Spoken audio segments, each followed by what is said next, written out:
Bonjour à tous et bienvenue à cette table ronde territoire et mobilité. C'est le titre qui a en plus au-dessus qu'on ne voit pas.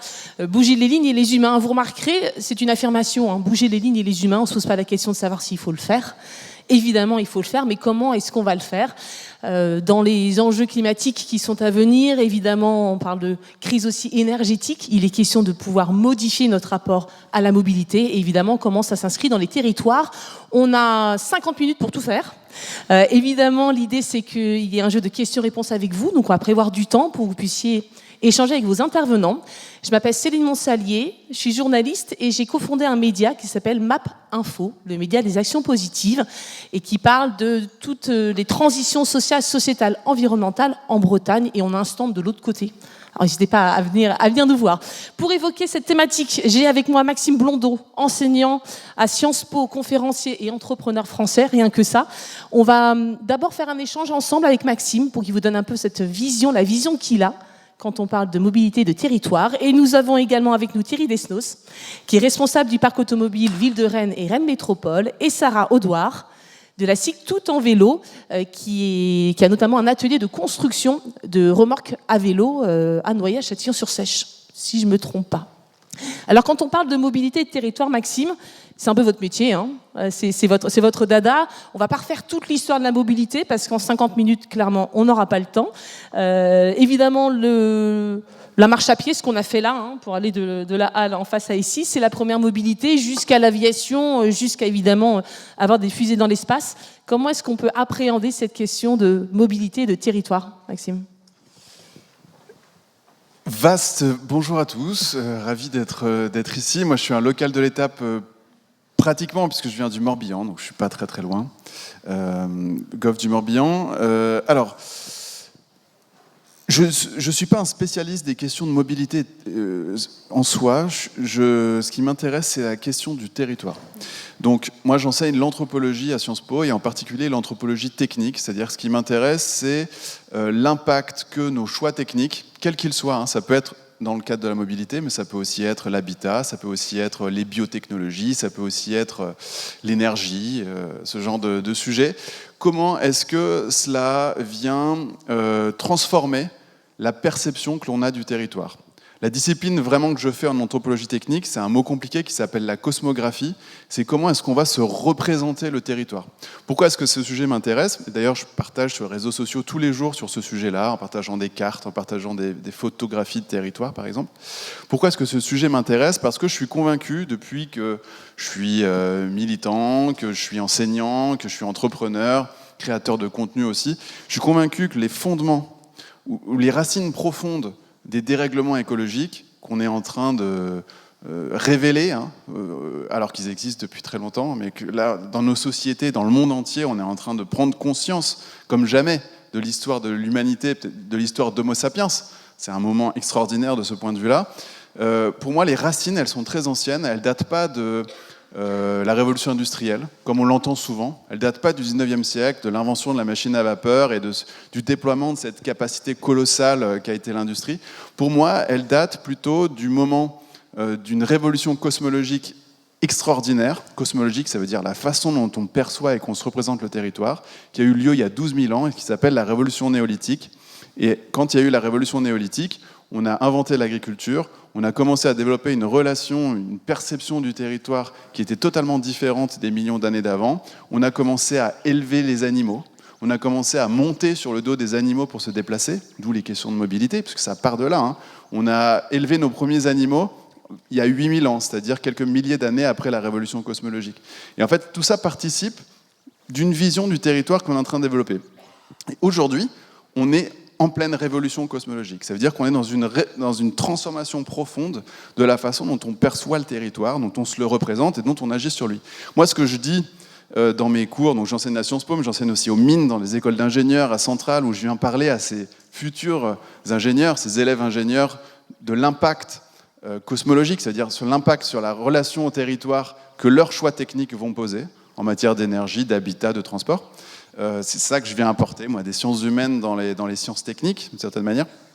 Et ce que je leur dis, c'est que je crois que même si on déploie toute l'énergie, toute la volonté de transformer nos sociétés de transformer nos entreprises, de transformer nos collectivités en faveur d'une transition écologique, aujourd'hui, on se trouve contraint de façon physique par les systèmes techniques qui nous entourent à penser le territoire d'une certaine manière. Donc c'est ça le travail que je fais, c'est-à-dire que je présuppose qu'en fait, on a un problème attentionnel. Il y a des choses auxquelles on fait attention et d'autres auxquelles on ne fait pas attention dans le territoire, le vivant, l'eau, le feu. Allez voir une entreprise, moi j'accompagne des comités de direction d'entreprise par exemple, et je leur dis quelle perception avez-vous du territoire. Et ça participe de la mobilité, la façon dont ils se déplacent sur leur territoire, mais aussi la façon dont ils vont comptabiliser leurs relations avec ce qui les entoure, etc. Donc mon message, c'est que nos choix techniques n'ont pas qu'un effet d'efficacité, par exemple, je veux me déplacer d'un point A à un point B, quel est le plus rapide, quel est le plus efficace. Ça a aussi un effet cosmologique dans le sens où ça vient transformer la perception qu'on développe du territoire, et c'est ça qui potentiellement peut être un frein ou un moteur à la transition écologique. Donc voilà, donc moi je travaille sur, si on résume en une phrase, la perception du territoire.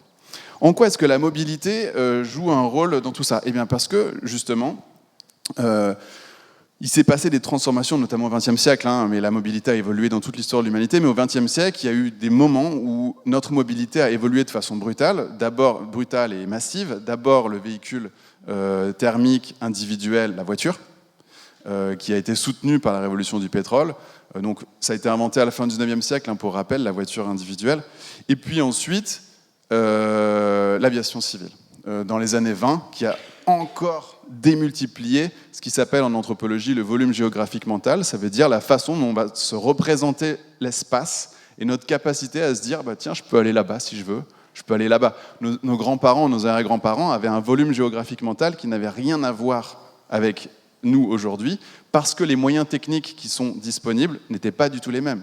Donc vous voyez, c'est là une illustration de, en fonction des moyens de mobilité qu'on a, on va se mettre à percevoir le territoire de manière très différente. Et ce qui se passe aujourd'hui, c'est-à-dire la prise de conscience des réalités écologiques, elle vient du fait que nous sommes en train, pour la première fois, nous sommes parmi les premières générations de l'histoire humaine à penser le système Terre.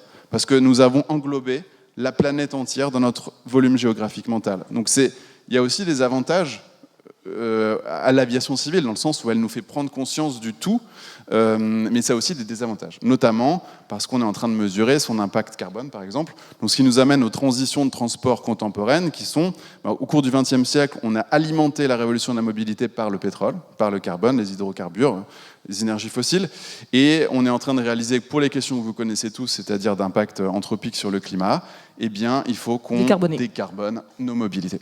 Et la transition qu'on est en train de vivre, surtout en Europe, pas vraiment encore suffisamment dans le reste du monde. En Europe, on est quand même en plein dans une transition de décarbonation qui va nous emmener vers de la mobilité douce et potentiellement une réflexion sur nos impératifs de mobilité, la façon dont on doit se déplacer. Pourquoi est-ce qu'on se déplace aussi ? Il ne s'agit pas que de savoir comment est-ce qu'on se déplace, il s'agit de savoir aussi pourquoi est-ce qu'on se déplace. Notre rapport à l'espace et au temps est en train de se transformer. Ça veut dire que cette charge mentale géographique, comme tu l'évoquais, on va être obligé de la transformer, de la changer, c'est-à-dire cette vision globale du monde que l'on a grâce au transport, puisqu'effectivement aujourd'hui on peut aller n'importe où dans le monde. Ça veut dire qu'il va falloir aussi qu'on transforme cette vision du territoire et se dire que finalement c'est pas d'aller à 5000 km qui est intéressant, mais de découvrir un territoire de proximité. Par exemple, en effet, c'est ce que j'allais dire, il n'y a pas que la vision globale du monde qui est intéressante. Moi, ce que j'aime bien dire, c'est que je fais aussi de la cosmologie du proche, c'est-à-dire que j'essaye de percevoir les rapports à l'espace-temps ici, dans le local, dans la façon dont on se déplace à l'intérieur d'une ville. Les villes, les milieux urbains sont les premiers concernés par la décarbonation et par les transformations des mobilités, mais les espaces ruraux, notamment ceux dans lesquels je vis, dans le sud Morbihan, mais c'est partout en France ou en Europe que ces questions se posent, sont aussi transformés.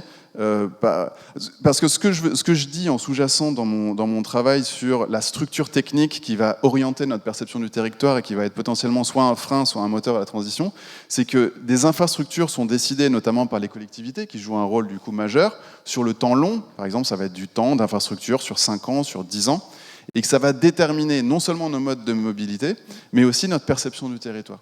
Et ça se joue au niveau local comme au niveau global. Pour rappel, là, l'aviation civile est en train d'exploser. On n'est pas du tout dans une baisse de l'aviation civile. Là, les projections de l'aviation civile internationale, c'est un doublement avant la fin de la décennie du nombre de passagers aviation sur la planète Terre. Donc c'est colossal comme évolution. Le plus grand aéroport du monde est encore en construction à Istanbul, là, en ce moment. Donc on est plutôt sur une trajectoire de développement ultra intense de l'aviation civile. Mais à l'inverse, il y a des parties du monde, notamment l'Europe, où on est en train, au contraire, de réfléchir à un niveau de granularité de la mobilité par la mobilité douce, qui est très intéressant dans le rapport au territoire proche et au territoire local. Et je pense qu'en effet, c'est cet équilibrage ou ce rééquilibrage, cette réflexion entre le global et le local au niveau des mobilités qui va être passionnante dans les prochaines décennies. Alors justement, c'est intéressant d'avoir cette vision un peu globale. On part un peu de loin avant d'arriver dans le concret avec Thierry et Sarah. On sait aussi très bien quand on parle de territoire, de mobilité, de décarbonation, qu'il y a un risque aussi d'inégalité sociale. Tu venais de l'évoquer, quand on habite, si on prend le territoire breton, quand on habite, je veux dire Carré-Plouguer, j'ai rien contre Carré-Plouguer, s'il y a des gens qui y vivent, il n'y a rien de personnel, mais quand on habite en centre-Bretagne, bah forcément, une mobilité décarbonée est beaucoup plus compliquée que quand on habite à Rennes, où on a les trains, on a le métro, on a une possibilité d'avoir une mobilité douce. Est-ce qu'il n'y a pas un risque aussi de fraction sociale, en tout cas d'inégalité sociale, quand on parle de mobilité et de décarbonation ? Alors là, on arrive sur les répercussions économiques et sociales des choix techniques et donc de la gouvernance technique. Ce qu'il faut rappeler, c'est qu'aujourd'hui, les choix en termes de propulsion, donc par exemple, on en parlera peut-être, mais moi j'ai lancé une coopérative dans le transport à la voile, transport de passagers à la voile, donc une mobilité douce décarbonée, propulsée par le vent. Aujourd'hui, le mode de propulsion principal, c'est le pétrole, mais parce que c'est une volonté politique. Aujourd'hui, le pétrole est massivement subventionné, que ce soit en France, au niveau national ou au niveau européen. Si on appliquait le vrai coût du pétrole au mode de mobilité, le pétrole coûterait beaucoup plus cher. Donc il y a une volonté politique qui s'explique, notamment pour rendre cette mobilité accessible. Mais ce que je veux dire, c'est que aujourd'hui, si les modes de mobilité décarbonés sont plus chers que les modes de mobilité carbonés, c'est parce que c'est un choix politique. Si demain, progressivement, d'ailleurs c'est ce qui est en train de se produire, on a une transition vers d'autres modes de mobilité, les coûts et l'économie de la mobilité va se transformer aussi. Donc en fait, aujourd'hui, on ne peut pas en effet passer du mode A au mode B d'un seul coup en gardant les mêmes modalités de financement globales, techniques. Il y a une transition à opérer dans les prochaines décennies et d'ici à 2030, par exemple, la transition des flottes de véhicules thermiques aux flottes de véhicules électriques, elle est vraiment enclenchée. Ça pose d'ailleurs plein de questions, plutôt de solutions techniques et d'impact, mais ça est en train d'avoir lieu en Europe. Ce n'est pas forcément le cas dans le monde entier, qui ne suit pas cette même trajectoire. Mais... Donc la question économique, elle est liée à des choix politiques et à une volonté collective d'orienter nos mobilités vers tel ou tel sujet. Et donc un impact social. Et donc un impact social. Mais il n'y a pas de... Ce que je veux rappeler, c'est très important, c'est qu'il n'y a pas de caractère inéluctable à nos choix techniques. On a souvent tendance à penser ça, mais c'est évident, c'est le choix, c'est un choix naturel, pas du tout.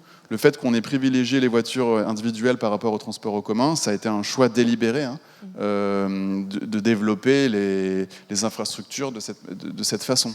Donc, on est encore capable de transformer nos mobilités et on est en train de le faire et il faut le faire de façon intelligente et rationnelle pour en effet limiter les dégâts sociaux, culturels aussi, parce que les questions de territoire, c'est aussi culturel, il y a aussi des identités derrière les territoires, et tout ça, il faut bien le prendre en considération quand on fait des choix techniques.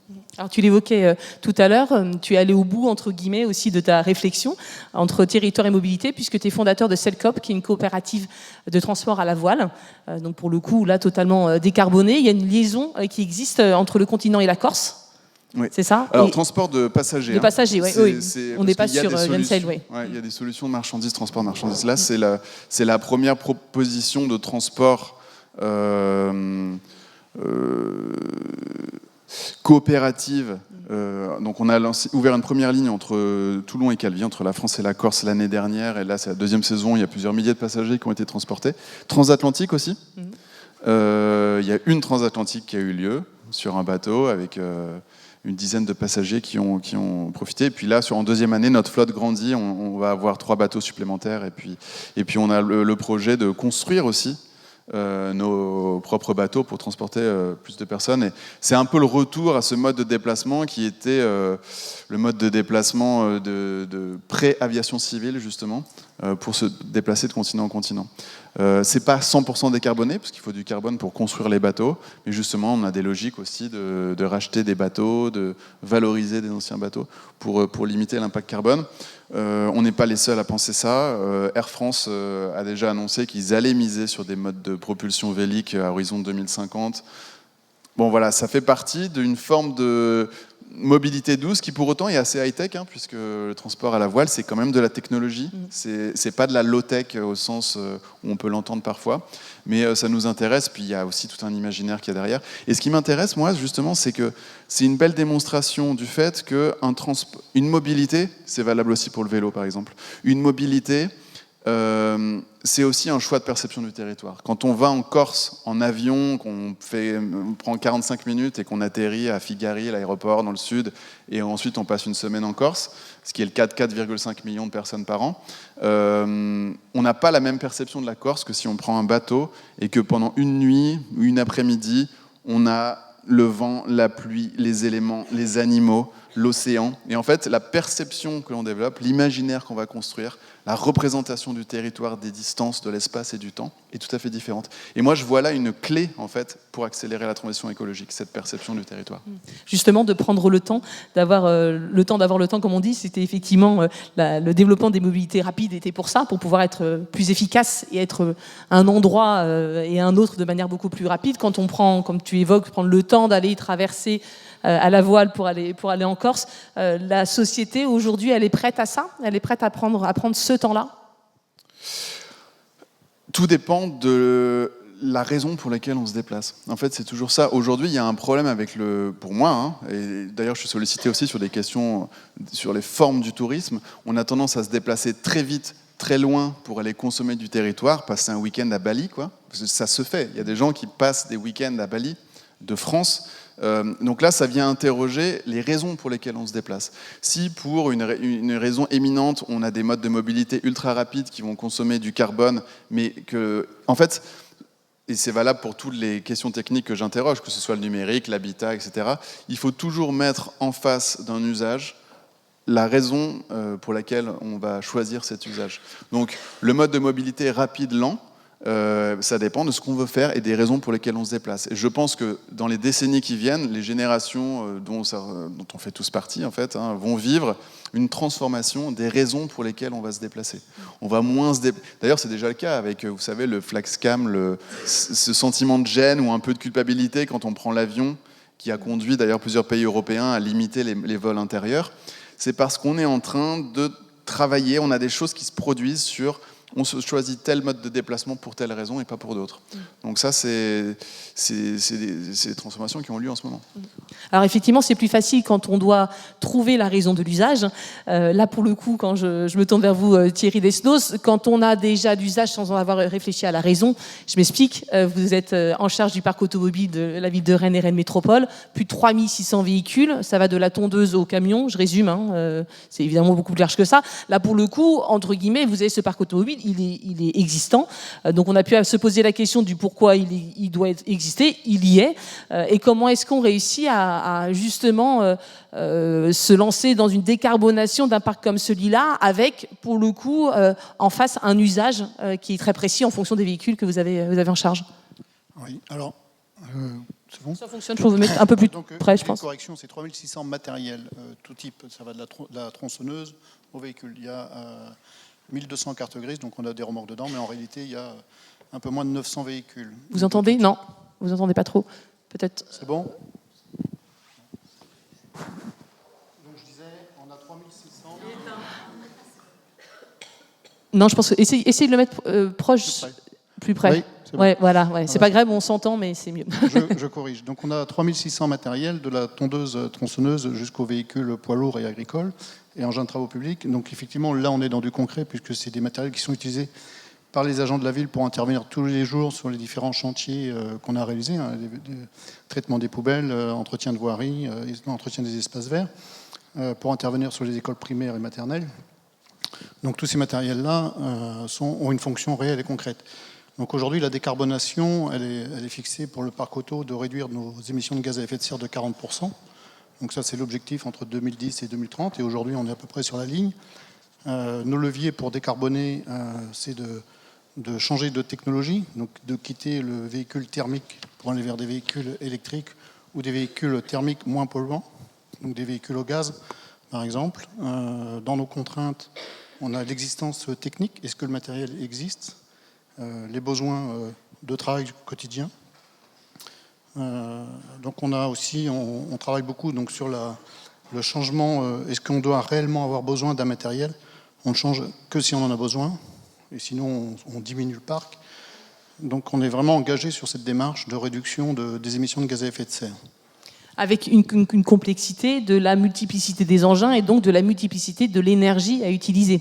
Effectivement, sur des engins poids lourds, l'électrique n'est pas forcément, ou des engins à grande distance, l'électrique n'est pas forcément la solution. Peut-être l'hydrogène, peut-être le gaz. Enfin, c'est justement, m'excusez l'expression, c'est un peu une machine à gaz pour vous, quoi. C'est-à-dire que vous avez un parc énorme avec différents types d'énergie. Comment est-ce qu'on peut réussir à aussi allier tout ça et réfléchir de manière efficace sur cette problématique ?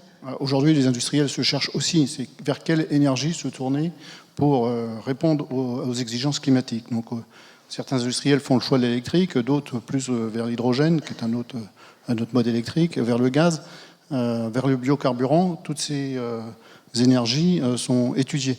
Après, on ne retrouve pas systématiquement les mêmes puissances ou les mêmes capacités sur les engins. Les engins de travaux publics, par exemple, aujourd'hui, il existe très peu d'engins électriques dans ce domaine-là.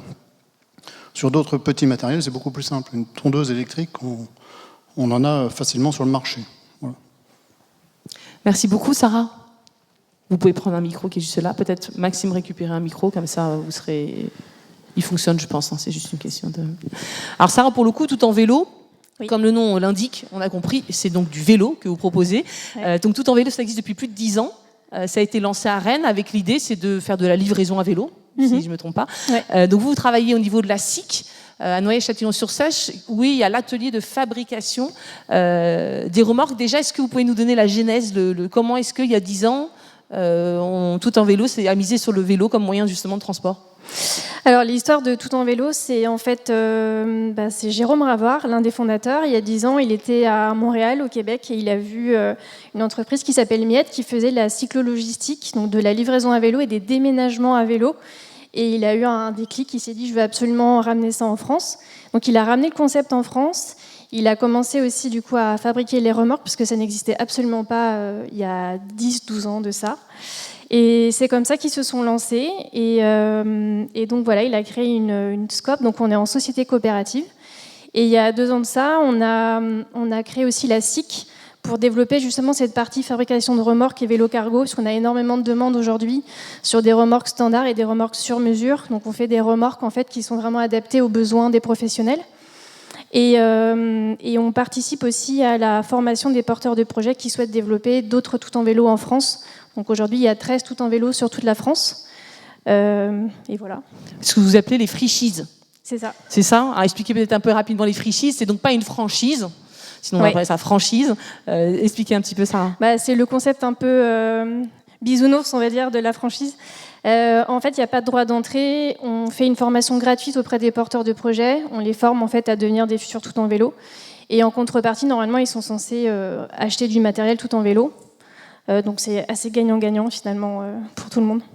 Alors vous le disiez, il y a une vraie évolution puisque il y a 2 ans a été créée la SIC et pour pouvoir répondre à des besoins de professionnels qui ont envie d'aller vers la mobilité douce. Vous parlez de déménageurs, vous disiez oui, on peut faire un déménagement avec un vélo. Alors ça peut paraître un peu incroyable comme ça de mettre un frigo sur un vélo, mais en tout cas ça fonctionne. Une armoire normande, c'est possible, ça passe. Et avec aujourd'hui des métiers de ville, on va dire les artisans, il y a de plus en plus d'artisans qui viennent vous voir justement pour pouvoir utiliser cette mobilité. Ouais. Aujourd'hui, on a tout type de professionnels en fait qui viennent nous voir. On fait beaucoup de remorques street food, paysagistes, des remorques stand aussi. Ça peut être des collectivités qui ont besoin d'aller dans les quartiers, aller à la rencontre des habitants. Atelier mobile aussi, si vous faites de la réparation vélo, la petite Reine à Rennes, typiquement, ils nous ont fait une commande de ce type de remorque. Et en fait, nous, notre plus-value, c'est vraiment qu'on s'adapte aux besoins des clients. Donc parfois, on a des projets un peu fous qui arrivent, mais c'est toujours assez intéressant du coup de faire tout ce genre de projet. Alors évidemment, quand on parle de vélo, on parle d'infrastructure. parce qu'il faut pouvoir rouler à vélo en toute sécurité. Alors vous me disiez, Rennes c'est génial, franchement il y a tout ce qu'il faut, mais c'est pas forcément aussi simple que ça. Qu'on s'est fait le tour un petit peu justement des tout en vélo aussi au niveau national, il y a entre guillemets encore des choses à faire pour permettre de développer cette mobilité. Ouais. Typiquement, les villes, elles ont un vrai rôle à jouer pour que la cyclo-logistique puisse se développer. Donc, c'est vrai qu'à Rennes, il y a énormément de pistes cyclables qui ont été mises en place depuis, je sais pas, peut-être 2-3 ans.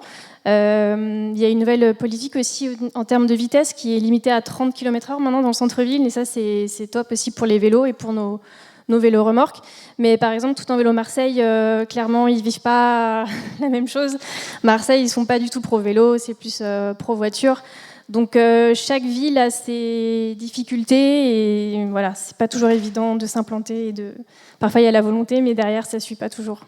Vous disiez notamment de pouvoir avoir le développement des fameux ZFE, les zones à faible émission, qui peuvent être justement l'occasion, vous parliez là, je vais retourner avec Maxime aussi, sur un territoire, de pouvoir créer des zones pour justement développer la mobilité douce, quoi. Ouais, ça c'est ZFE, il y a eu...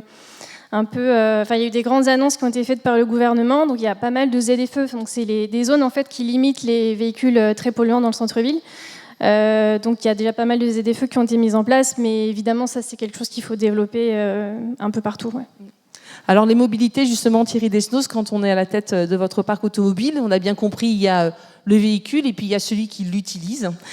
Comment est-ce que l'on fait aussi pour pouvoir allier tout ça, allier usage, efficacité, puisqu'il y a des plannings, il y a des activités à faire et à remplir. Comment est-ce que vous réussissez, vous, à faire... on parle souvent d'acceptation sociale ou sociétale aussi sur ces mobilités. Comment est-ce que vous réussissez, vous aussi, à faire accepter ça à vos équipes ? Alors, je rebondis sur le vélo, parce qu'on a aussi quelques vélos cargo, et on veut justement transmettre à certains métiers de se positionner sur des vélos cargo. Je pense au plombier, à l'électricien qui intervient dans une école, par exemple, plutôt que de se déplacer en fourgonnette, d'utiliser un vélo cargo. Mais effectivement, dans les freins, il y a les freins sociétaux, où l'individu est habitué à se déplacer en voiture, et il n'est pas forcément prêt et enclin à quitter sa voiture pour prendre un vélo. Mais ce sont des sujets sur lesquels on travaille. Il faut donc impliquer... le salarié dès le début du projet, de manière à ce qu'il adhère au projet. C'est-à-dire qu'on ne peut pas imposer le vélo comme une solution de remplacement de la voiture, parce que sinon il va y avoir un frein. Alors sur les vélos, quand on freine, ça n'avance plus. C'est pareil sur les projets. Et comment est-ce que vous réussissez justement à faire accepter ça ? Vous travaillez avec vos équipes ou avec des contraintes techniques, pratico-pratiques, entre guillemets, sur certains véhicules qui vont être proposés et de voir avec elles si c'est concrètement possible ou pas ? C'est de sonder les équipes pour savoir quels sont les agents qui seraient qui accepteraient de passer au vélo. Et puis la zone 30 favorise malgré tout le vélo. Clairement, entre un déplacement en vélo ou en voiture, dans Rennes aujourd'hui, on a des délais largement en faveur du vélo, quoi qu'il en soit. Mais bon, c'est quelque chose qui progresse. Alors sur la jeune génération, c'est plus facile. En fait, un jeune salarié qui a moins de 30 ans, c'est plus facile de le motiver pour faire le changement qu'un salarié de 50 ans. Alors j'ai rien contre ceux de 50 ans. Il n'y en a pas beaucoup là. Je suis un peu concerné. Mais voilà, il y a aussi un changement qui est lié à l'âge. Maxime, justement, quand on voit ces témoignages très pratico-pratiques, on est sur un territoire, celui de Rennes et de Rennes Métropole, avec deux possibilités, en tout cas une action de mobilité douce et puis une envie aussi de faire un peu différemment. L'acceptabilité, ça fait partie justement des grands enjeux de cette transformation. On disait tout à l'heure, c'est pas, on va pas passer de A à B comme ça de manière radicale. Comment est-ce qu'on fait pour faire accepter ce changement-là ? Alors il y a plein de manières et chacun peut choisir sa manière pour aller nourrir cette transition, mais à titre personnel, moi ce que je vois dans les plus grandes difficultés auxquelles on fait face aujourd'hui pour transformer les mobilités, c'est par exemple tout ce qu'a représenté pour les utilisateurs la voiture individuelle. Qu'est-ce qu'elle a représenté de positif ? Elle a incarné un mouvement de liberté, une autonomie qui s'est développée au XXe siècle. Les gens tout à coup ont eu cette capacité que tous ceux qui ont le permis ici ont peut-être ressenti. On a notre permis voiture, on a cette autonomie, cette liberté de nous déplacer qui est fabuleuse. Et donc du coup, quand on dit il faut faire plus de transports en commun, il faut faire plus de vélos, il faut changer la mobilité, le véhicule thermique, c'est plus l'avenir, eh bien ça vient heurter cette énergie de liberté et d'autonomie. Donc pour moi, c'est un travail profond à faire sur les imaginaires. Moi, je considère que ce qui est le moteur de l'envie, c'est l'émerveillement. Alors voilà, c'est ma façon de faire. Du coup, dans les contenus que je produis, j'essaye de générer de l'émerveillement, notamment vis-à-vis du territoire. Et en vélo, parce que je me déplace parfois en vélo aussi dans le Morbihan, ou avec d'autres modes de mobilité, on peut retrouver cette dimension émerveillement, ça peut être des moteurs. Donc l'idée, c'est de réussir à trouver, au sens pratiquement, c'est de l'ordre de la psychologie sociale, c'est-à-dire qu'est-ce qui va fonctionner comme moyen pour donner envie aux gens et puis pour accélérer cette transition. Là, pour moi, le gros enjeu, parce que la voiture individuelle, ça représente, si je ne me trompe pas, pratiquement 30% des émissions du transport, qui est le principal principal émetteur après l'habitat. C'est colossal. Donc la voiture individuelle, c'est un énorme sujet dans la transition. Il y a une bonne nouvelle, plus ou moins, c'est que le 21e siècle sera le siècle de l'urbanisation pratiquement totale de la planète, puisqu'on va dépasser les 70% de la population humaine avant la fin du siècle qui vivra en ville. Et ça n'est jamais arrivé. Déjà, là, on vient de passer, il y a quelques années, 2018, les 50%. On va passer les 70% avant la fin du siècle. Et ce qu'on voit, c'est que les transports en commun, c'est logique, c'est une question de structure, sont beaucoup plus utilisés et performants en ville. Donc, il va y avoir cette logique de transport de flux commun qui va s'accompagner de l'urbanisation. Problème, c'est les villes qui dépensent le plus, en tout cas en valeur absolue, pas par habitant, mais en total, qui émettent le plus de carbone. Donc on se retrouve avec cette question, d'ailleurs, qui a été évoquée juste avant, qui est comment est-ce qu'on décarbone les villes. Et ça va forcément devoir passer par trouver une raison de ne pas utiliser sa voiture individuelle. Et on revient à l'usage, parce que moi, je ne suis pas persuadé que les voitures individuelles n'existeront plus. Comme on n'est plus dans l'âge de pierre, mais on utilise toujours des pierres, on ne l'utilise pas pour les mêmes choses. Moi, je pense que les voitures individuelles thermiques demain pourront être utilisées peut-être pour des usages très précis. J'en sais rien, moi. D'une certaine manière, et c'est ultra subversif ce que je vais dire, surtout pour quelqu'un d'écolo comme moi, mais d'une certaine manière, aujourd'hui, le pétrole, quand il est mis dans une ambulance, il sauve des vies. C'est dur à dire pour quelqu'un d'écolo, mais c'est vrai. Et donc du coup, on pourrait imaginer qu'il y ait certains usages qui ont un coût carbone qu'on va estimer, qui doivent être rapportés à ce que ça apporte à la société. Et si ça devient vital, pourquoi pas? Donc moi, j'imagine... Oui, mais il y a d'autres formes d'énergie. On parlait justement avec Thierry Desnos, il y a l'hydrogène, il y a le gaz, le biogaz plutôt d'ailleurs, le biogaz, il y a également l'électrique. Ce sont d'autres formes d'énergie qui peuvent permettre justement de compenser et de changer le modèle de voiture thermique. Il faut que ça le soit, c'est clair. Et aujourd'hui, il y a des résistances, des lobbies industriels qui empêchent que ça se produise de façon rapide et efficace, mais je ne suis pas pour autant convaincu qu'on va supprimer totalement la voiture individuelle thermique dans le siècle.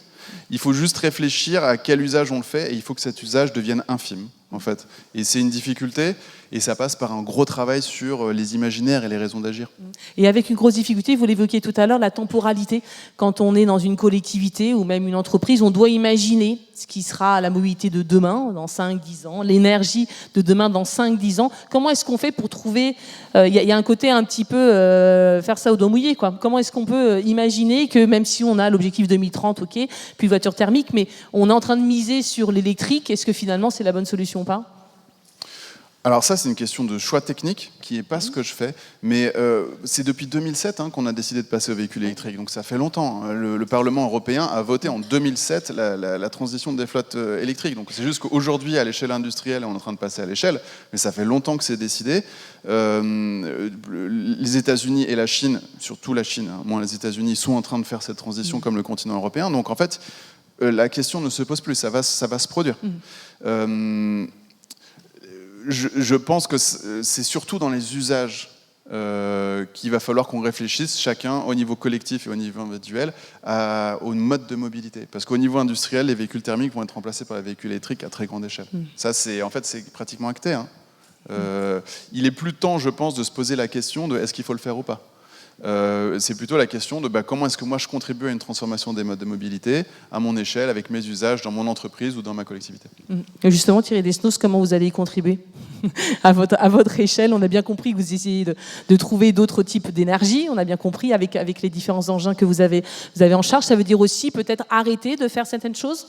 Non, arrêter, c'est pas possible. C'est difficile. On ne peut pas arrêter certains métiers techniques. On a besoin d'évacuer les poubelles, on a besoin de passer les tondeuses, on peut utiliser une pelle mécanique pour faire des trous, pour planter des arbres. Donc il y a des choses qui ne vont pas disparaître, effectivement. En revanche, on achète majoritairement des véhicules électriques aujourd'hui, pour tout ce qui est moins de 3,5 tonnes, en véhicules de tourisme ou véhicules utilitaires.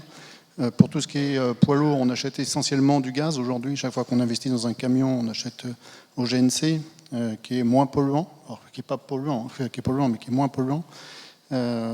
Après, pour d'autres matériels, c'est pas possible. La technologie ne l'offre pas encore. Après, pour savoir si le véhicule électrique est la bonne solution, j'ai pas d'avis.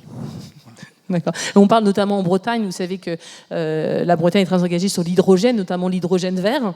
Alors justement, vous qui êtes directement à la tête de flotte de véhicules, est-ce que l'hydrogène est une solution ? Alors c'est certainement une solution, mais aujourd'hui, il n'y a pas de station hydrogène en Bretagne. Donc on n'imagine pas aller en Normandie faire plein d'hydrogène. Donc pour le moment, il n'y a pas de solution sur le territoire.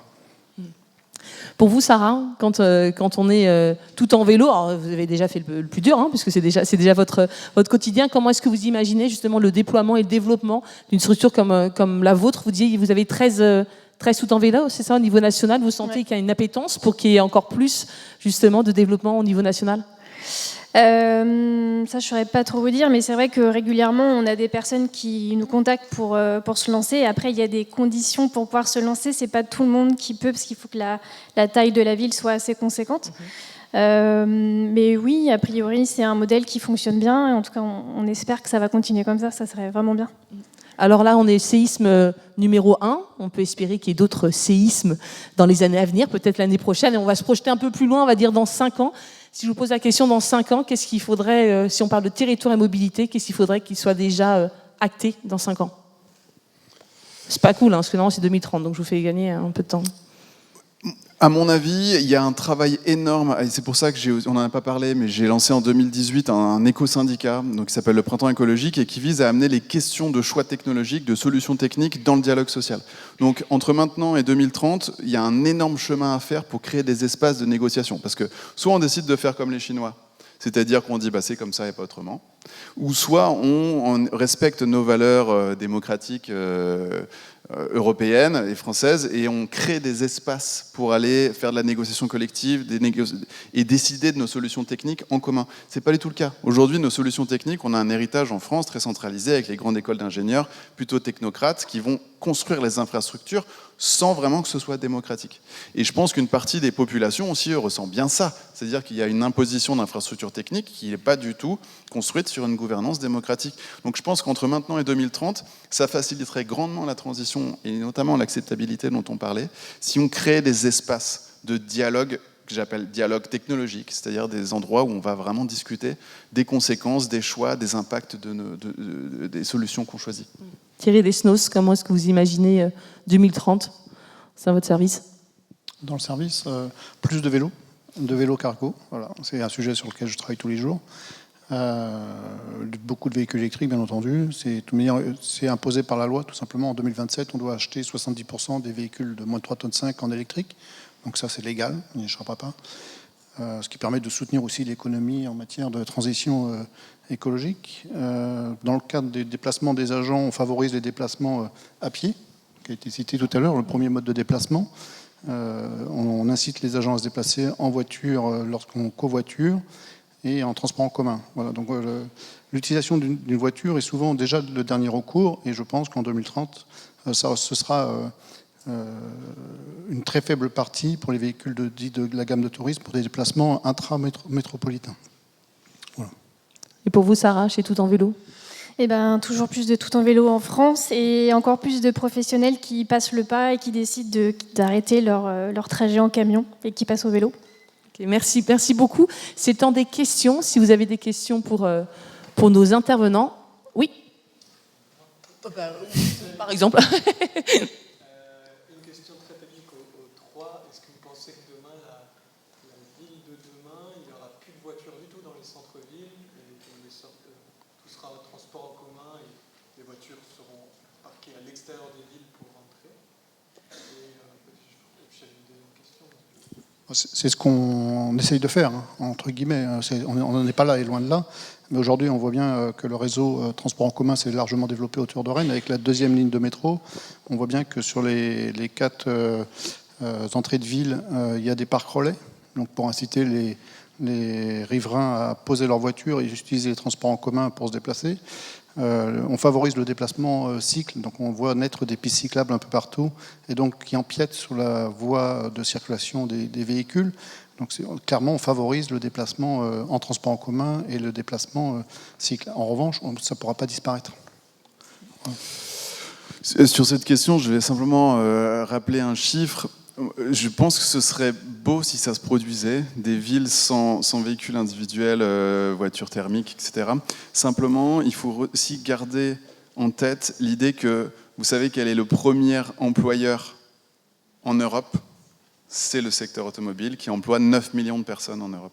C'est le premier secteur, tout secteur confondu. Donc en fait, on peut, c'est qui est en train de se produire, faire une transition des véhicules individuels thermiques vers l'électrique qui va permettre de sauver plusieurs millions d'emplois. Mais on ne va pas pouvoir, d'une certaine manière, retirer ces véhicules individuels pour aller vers le transport en commun pour des questions vraiment sociales. C'est-à-dire que 9 millions de personnes, c'est colossal en Europe. Donc la réalité, c'est que si ça se fait, c'est dans plusieurs... en fait, voilà, je ne pense pas dans ce siècle.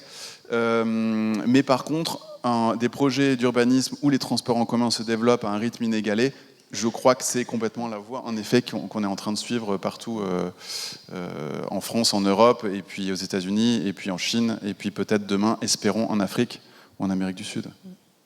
Sarah, en un mot ? D'accord ? Je suis d'accord avec vous. Oh, d'accord. Sarah est d'accord. Est-ce qu'il y a une autre question ? Oui, ta deuxième.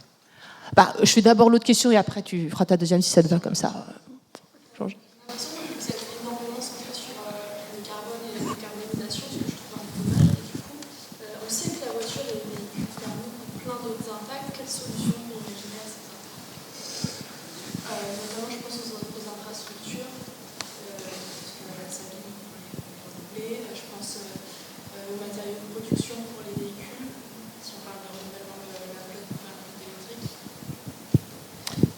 Aujourd'hui, le meilleur véhicule, c'est celui qui n'existe pas. Voilà. Tant qu'on a besoin de véhicules, il va falloir trouver des solutions pour réaliser des véhicules les moins, qui carbonisent le moins, enfin qui émettent le moins de carbone possible. Dans le calcul du carbone, on peut avoir le calcul du carbone à l'échappement, c'est souvent celui qu'on utilise le plus, mais aussi qui inclut toute la vie du véhicule, depuis l'extraction des minéraux jusqu'à la fin de vie du véhicule, le retraitement. Mais tant qu'on a besoin de véhicules, il y en aura. Oui, madame ? Ah pardon, tu voulais peut-être réagir, Maxime, pardon. Je voulais réagir. En effet, c'est une bonne question. Merci de parler de ce qui est au-delà du carbone, notamment impact biodiversité, eau, matériaux. 3 grands sujets qui ne sont pas encore pris en considération, par exemple dans la question de la mobilité, suffisamment. Là, c'est des sujets industriels. Par exemple, rentrer dans une mécanique d'économie circulaire qui va permettre de faire en sorte qu'on construise des véhicules qui vont être quasiment recyclés à 80-90%. C'est à la charge des industriels de le faire. Ils pourraient le faire. Aujourd'hui, ils décident de ne pas le faire parce que ça représente un coût. Et il est possible que la pression sociale devienne telle pour que... Aujourd'hui, c'est le cas. Il y a des start-up industrielles qui viennent titiller les géants en disant « mais il faut faire de l'économie circulaire. Arrêtez de produire des choses qui ne se recyclent pas. » Donc, sur la question des matériaux, sur la question de l'eau, de la consommation du territoire aussi, parce que c'est des infrastructures, les routes. Je ne sais pas si vous êtes au courant, mais le Pays de Galles a été le premier pays du coup, au monde à avoir décidé d'arrêter de construire des routes. Donc plus de routes goudronnées au Pays de Galles. Pas de nouveau kilométrage ni kilomètres de route. Les Pays-Bas ont suivi là en septembre de cette année. Ils ne construisent plus de routes. Nous, en France, on construit plusieurs milliers, je crois que c'est de l'ordre de 1200 km par an de routes. Donc il y a aussi cette question-là. C'est un impact sur la biodiversité, c'est un impact sur les sols. Quand on voit des zones urbaines dans des régions comme le Japon ou en Californie, oui, c'est un impact sur la biodiversité. Et tout ça est à prendre en considération, ça devrait l'être plus, je suis d'accord avec vous. C'est vrai, je reviens sur les startups. Et effectivement, sur Rennes, on a une entreprise qui s'appelle Revolt, qui régénère les batteries de voitures. Donc là aussi, ça fait partie des pistes. Il n'y a pas un seul élément qui est pris en compte. On fait tout ce qu'on peut pour effectivement réussir cette transition écologique. Et c'est collectif. Quoi qu'il en soit, ce sera une réussite collective. Merci. Question, madame ? C'était une question super intéressante et plus globale, mais moi je reviens un instant à la question des transports avec les véhicules que vous disiez. Vous n'avez pas évoqué du tout l'idée que l'individu qui a une voiture puisse la mettre en circulation auprès, à l'usage d'autres personnes. Est-ce que ce n'est pas une piste que vous défendez? C'est Blablacar. Mais pas non, c'est aussi des Gatorand, des choses comme ça. Oui, l'autopartage. Le Citycar, L'autopartage. il y a Cities à Rennes qui le fait. Après, nous, dans le fonctionnement de la ville, pour nos propres agents, on a des pools de véhicules. Donc, c'est des véhicules partagés et chaque agent peut réserver le véhicule et l'utiliser pour les besoins du travail. Mais effectivement, ça fait partie des pistes. Maxime, sur l'autopartage. Oui, ça va dans la direction du mieux et de la sobriété. Et à partir du moment où on va commencer à avoir des pressions de rareté en termes de matériaux, c'est lié à la question de l'économie circulaire. D'énergie aussi, parce qu'il n'y a pas que le carbone, il y a aussi l'économie de l'énergie qui devient de moins en moins disponible pour des raisons géopolitiques, pour des raisons géologiques. Donc tout ça va conduire à une optimisation des ressources. C'est ce qu'on a essayé de faire nous avec les bateaux, parce qu'il y a plein de bateaux qui sont non utilisés. Donc on se disait, il y a 110 000 bateaux et ils sont hackés à 90% du temps. Donc on se disait, il y a une optimisation de ressources à faire de ce côté-là aussi, c'est valable pour les voitures. Je pense que c'est déjà entamé, ce processus. Ça pourrait aller plus vite, ça pourrait rentrer davantage dans les pratiques. Mais c'est déjà entamé et je pense que ça fait partie de l'avenir, c'est sûr. Est-ce que vous avez l'impression qu'il existe déjà ou pas, par exemple des applications numériques qui fassent le lien entre ces différents modes? Je prends le train, ensuite je prends le vélo, je reprends le train, etc. Ouais, ça existe. Et plus connectés entre eux avec des mobilités plus douces. Ouais, ça existe. Ça existe. Alors il y en a une qui travaille sur le partage et l'intermodalité. C'est comme ça qu'on va dire. Donc, par exemple, je veux faire d'un point A à un point B, il n'y a pas forcément de vélo, train, voiture, etc. Je pense que ça s'appelle Move avec 2 O. Il faut regarder un truc comme ça. Mais c'est une boîte. Comment? Non, Move, tu disais. Il y a Move dedans. Il y a mais Move c'est quelque pas chose, Move. mais il y a autre chose. Il y a Movicop, ouais. C'est peut-être Movicop. Ouais, c'est ça. Bravo, merci. Une petite dernière question. On a le temps. Oui, monsieur Labarre, pardon.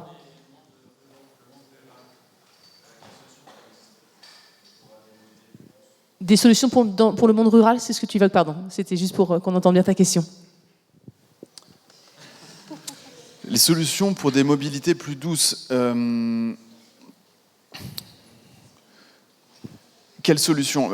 Il y a deux dimensions. Il y a la dimension infrastructure, c'est-à-dire qu'il faut déjà prendre en considération le monde rural dans les projets d'aménagement stratégique, dans les visions de territoire, ce qui n'est pas forcément la priorité aujourd'hui. Et ce sentiment de laisser pour compte, les populations, elles le vivent au quotidien. Donc ça, c'est la première question.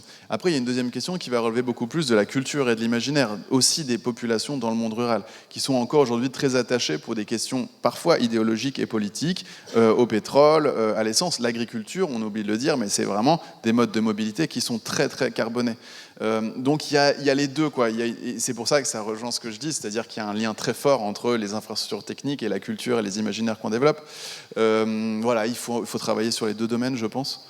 Et puis surtout moi c'est ce que j'essaye de faire, être dans une approche où on ne va pas juger, parce que aujourd'hui en France il y a des fractures entre le monde urbain et le monde rural, parce que le monde rural se sent jugé par le monde urbain à raison de ses pratiques, de sa culture, etc. Et il y a vraiment un travail à faire et des ponts à jeter pour que le monde urbain et le monde rural se remettent à se parler, quoi. C'est quelque chose aussi qui me tient à cœur dans la représentation du territoire. Ce qu'on évoquait un peu tout à l'heure en parlant d'injustice sociale, justement, c'est comment éviter ce sentiment d'injustice sociale quand on parle de mobilité, de décarbonation. Une toute dernière question. Monsieur, ok. Donc vous disiez que le parc électrique de voitures arrive, mais j'ai l'impression que c'est un parc de voitures individuelles qui est toujours à 5 places avec une puissance qui permet de se déplacer à 200 km/h. Donc on n'attaque pas du tout les imaginaires liés à la liberté, au déplacement, etc. Est-ce qu'il ne faudrait pas se diriger vers des voitures soit individuelles, mais au sens individuel, plus petites, avec une plus petite puissance pour faire des déplacements du quotidien, domicile, et des mobilités transport en commun, train, avion, pour faire des longues distances, alors une voiture là qui soit collective pour faire des longues distances. Oui, il existe des voitures individuelles monoplaces, la Twizy, la Ami, Donc il existe déjà ce type de véhicule carrossé à vitesse limitée quand même, mais voilà, ça existe. Après, il y a les transports en commun. Les bus de la ville de Rennes seront en 2033 tous électriques. Par exemple, pour ceux qui sont intra-rocade, et tous ceux qui vont au-delà de la rocade seront au gaz. Donc il y a déjà des solutions de véhicules électriques jusqu'à 9 places pour les moins de 3,5 tonnes et bien au-delà. Donc ça existe déjà. Oui, ce que je veux dire par rapport à ça, c'est... Pardon. Je voulais juste dire, pour rebondir sur monsieur, le véhicule Lego qui part petit, mais qu'on peut upgrader quand on a besoin. Oui, modulaire. Ouais. Ouais. Là, on est plutôt sur un copie conforme, et je rejoins ce que vous disiez, on est sur une copie conforme de l'usage, en se disant que la voiture à 5 places aujourd'hui thermique, on va faire la même électrique. On n'est pas sur une modification de l'usage. Ce que je veux dire, c'est que vous avez raison. En fait, rationnellement, si on fait les projections sur ce qui est souhaitable en termes de mobilité, il faut qu'on aille vers des véhicules légers électriques. C'est le choix rationnel qui devrait être poussé par les... Et c'est d'ailleurs ce qui est en train d'avoir lieu. Hein. Sauf que, de l'autre côté, il y a les enjeux industriels. Et donc, il y a ces grands producteurs de voitures et qui emploient les 9 millions de personnes. Et eux, qu'est-ce qu'ils veulent faire ? En fait, ils veulent continuer à gagner autant d'argent. Donc, ils vont aller sur le véhicule électrique, d'accord, mais alors du coup, on va faire des gros SUV qui vont coûter bien cher pour pouvoir aussi maintenir les emplois et l'économie de ces industries. Donc, c'est ça qui vient freiner. D'un côté, on va avoir la volonté rationnelle d'aller faire des véhicules beaucoup plus légers, électriques, parce que c'est l'avenir et qu'en fait, on va devoir y couper. Et de l'autre côté, ces industries qui se disent, en fait, je veux vivre. Et qu'est-ce qu'elles devraient faire, ces industries ? Et c'est un peu le travail que moi, j'essaye de faire quand je vais voir des COMEX ou des grands patrons d'industrie, dire, en fait, vous n'allez pas réussir à survivre à la transformation. Donc, en fait, il faut que vous alliez créer d'autres secteurs, il faut que vous vous déplaciez votre activité pour continuer à sauver vos emplois et vos économies. Mais en fait, si vous vous mettez en position « je résiste », ce que vont faire les constructeurs automobiles en faisant des gros SUV électriques, mais en fait, ils prennent tout ce qu'ils peuvent, tant qu'ils peuvent, ça se comprend, pour sauver aussi leurs revenus, mais aussi les emplois, parce qu'il y en a beaucoup dans l'automobile, alors qu'ils devraient vraiment être prendre beaucoup plus de risques pour accélérer la transition. Je suis d'accord avec vous. Merci beaucoup. Nous avons déjà gratté un petit peu de temps. Je propose de discuter en marchant, en allant de l'autre côté, si vous voulez, tous ensemble en mobilité douce. Merci en tout cas à tous pour votre attention. Merci à vous. Merci à vous.